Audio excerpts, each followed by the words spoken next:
Hello guys, welcome to Alasdair Aquatics. Hope you're doing well. Not quite 100% sure what that sort of mid-air punch was about, but anyway, let's get into the video. So just a quick reminder, if you are watching my videos and you are enjoying them, please remember to hit that like button and hit that subscribe button so you get notified about more videos coming every week. Okay, so as I'm sure you've seen by the title, you have a rough idea of what this video is about. I'm just going to go straight into what's happened. So we woke up this morning, came downstairs to find that there's a huge leak coming from upstairs and it's dripping down through the ceiling onto our floor. Okay, I will add pictures of what it looks like. So what we did, we managed to get some towels to dry it off, and here are some pictures coming up on the screen now of what it looked like after we dried most of it off.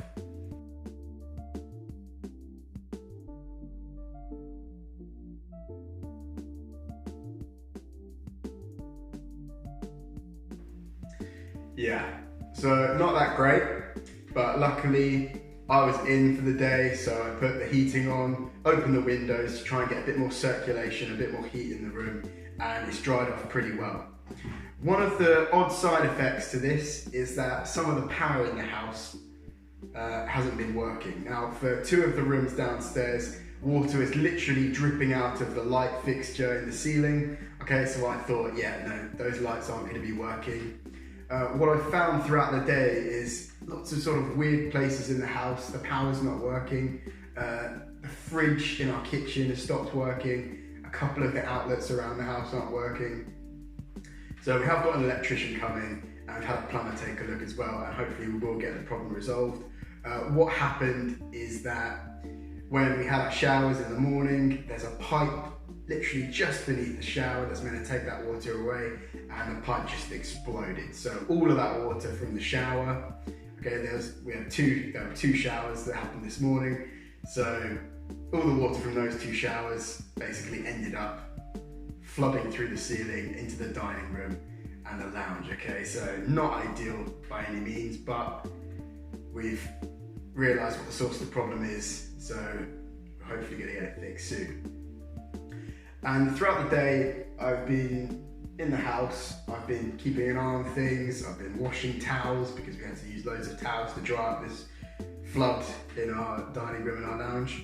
And I've noticed that power seems to not be working in really weird places in the house. And annoyingly, my bedroom is one of them. Okay, so I have the overhead light in my room, but for now, none of the outlets, the power outlets, are working at all. Okay, and I'm sure you aquarists out there know that this spells big trouble for any planted tanks, any cold water tanks, especially marine tanks. Okay, I think they're mega sensitive to this sort of thing.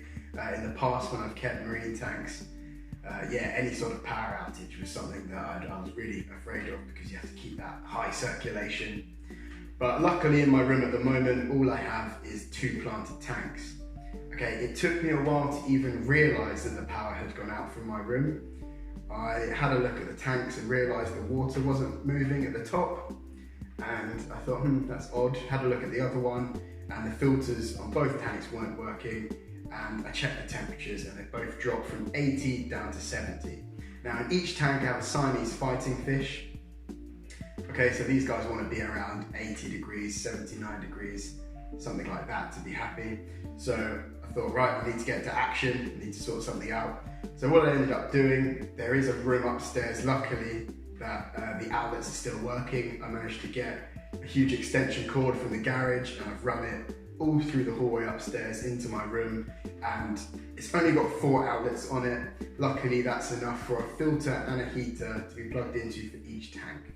Okay, so the lights aren't going to be working, but that's not my priority. My priority is taking care of that livestock, taking care of the red cherry shrimp that are in with alpha, and there's a few Armano shrimp in both tanks, and of course water, the other beta fish. Okay, so I want to make sure these guys are happy and healthy, and they're definitely going to need their filter running. Okay, otherwise the ammonia in the tank is going to spike and lead to all sorts of problems. And without the filter constantly running, you're going to end up possibly with some of the bacteria in your filter media dying off, which is far from ideal again.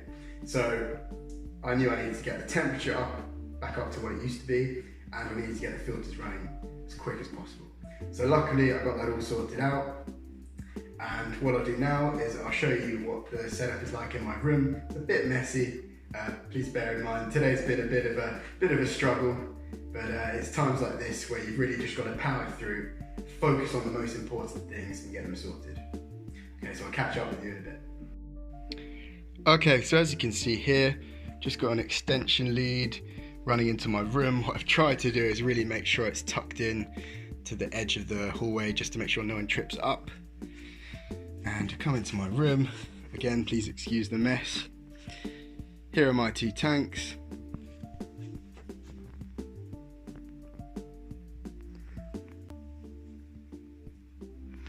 And luckily at the moment, I've got both heaters working and both filters working, okay? The lights are off as they're not plugged in. We haven't got enough outlets in this extension cable to plug them in. But luckily, I think this is hopefully going to be crisis diverted, okay? So I know a lot of marine keepers out there, people with reef tanks, normally have some sort of battery backup, you know, in case of a sort of power outage for maybe an hour or two. In my sort of past experience, it's not as big of a deal if the power goes out for maybe an hour or two on a planted tank. I mean, avoid it if you can for sure, but in a marine tank it definitely seems to be more detrimental than with fresh water. Okay, so luckily my 2 tanks are fresh water, but it does make you think, you know, problems like this, you've got no way of predicting them, and luckily I managed to find an okay solution. Try and give you a nice view of water. He's having a nap in the back here. I'll leave him to it. So yeah, just something to bear in mind. I mean, if you've got your fish tanks and you know everything's going all good, well and dandy, you really want to make sure you've got some backup plans just in case. So yeah, a lot of people that have sort of larger aquariums might have a battery backup, and some people may have generators and things like that. Fortunately, I didn't have any of that at hand, but luckily just a quick bit of thinking and I've got the problem solved. But again, focus on your filter and your heater. Okay, they're the 2 main things that you want to get going in your tanks. Okay, so don't worry too much about the lights. You know, we're going to be maybe 3 days without power in this room, but luckily I've got the filters and heater working, and the lights being off, the plants are going to be absolutely fine, and I'll open the curtains, get a bit of sunlight in here, natural daylight. The plants are going to be fine. There shouldn't be any detrimental effects on their health. But phew, very happy to have this crisis diverted. It's been quite a long day, so I will catch up with you guys soon. I'll be sure to do a video next week.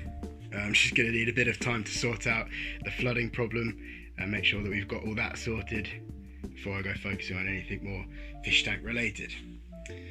Okay, so I'll catch up with you in a bit. Okay guys, we've come to the end of the video. I hope you've enjoyed this one. Definitely something a lot different than normal and quite a short video. Again, this was not a video I was planning at all. It's just when life throws that curveball, you've got to just try and deal with it, move on, and just try and stay positive. Okay, so there's no way I could have predicted that the pipe would burst underneath the shower, which would then lead to a flood downstairs, which would then lead to half the power outlets in the house not working.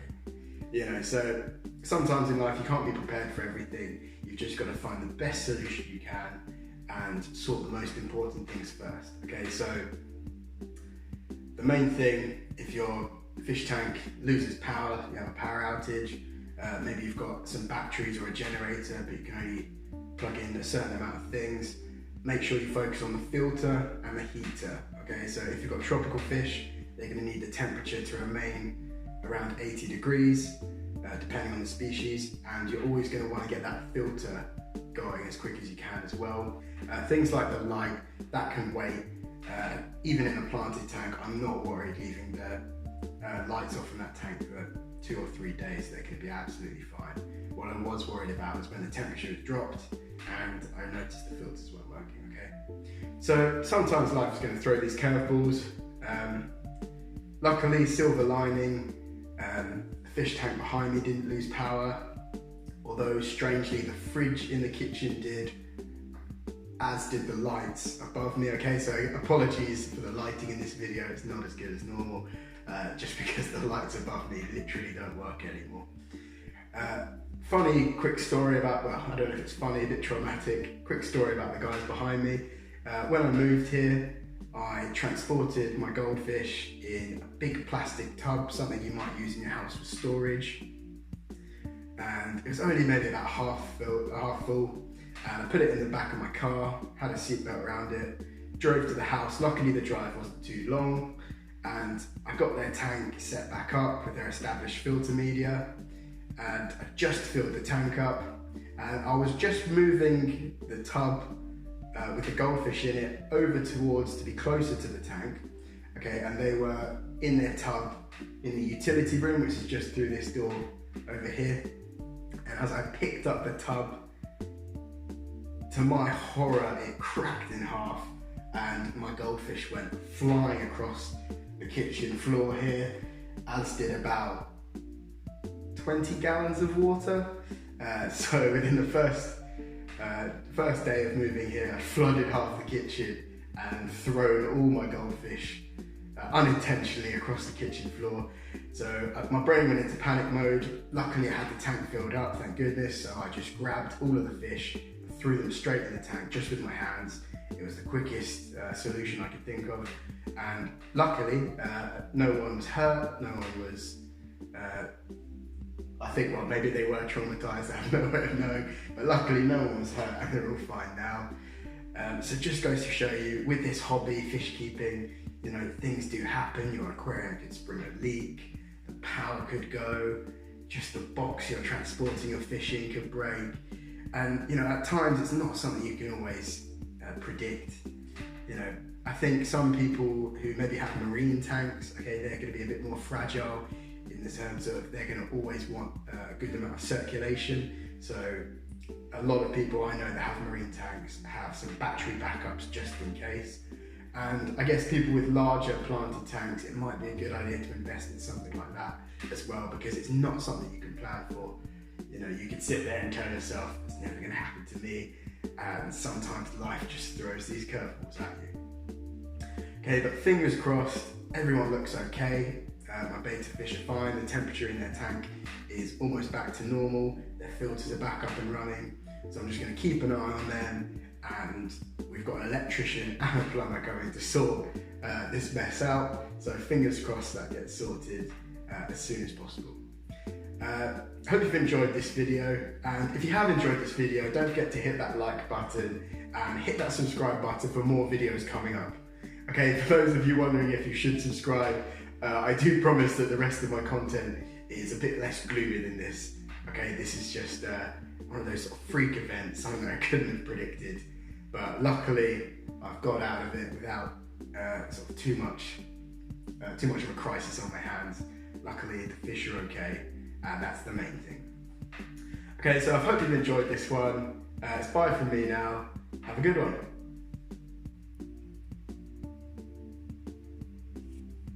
Maybe it's giving you something to think about, something to maybe...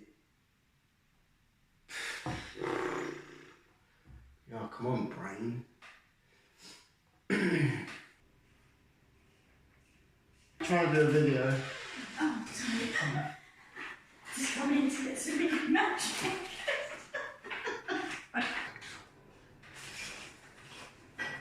I think you should keep that in. No.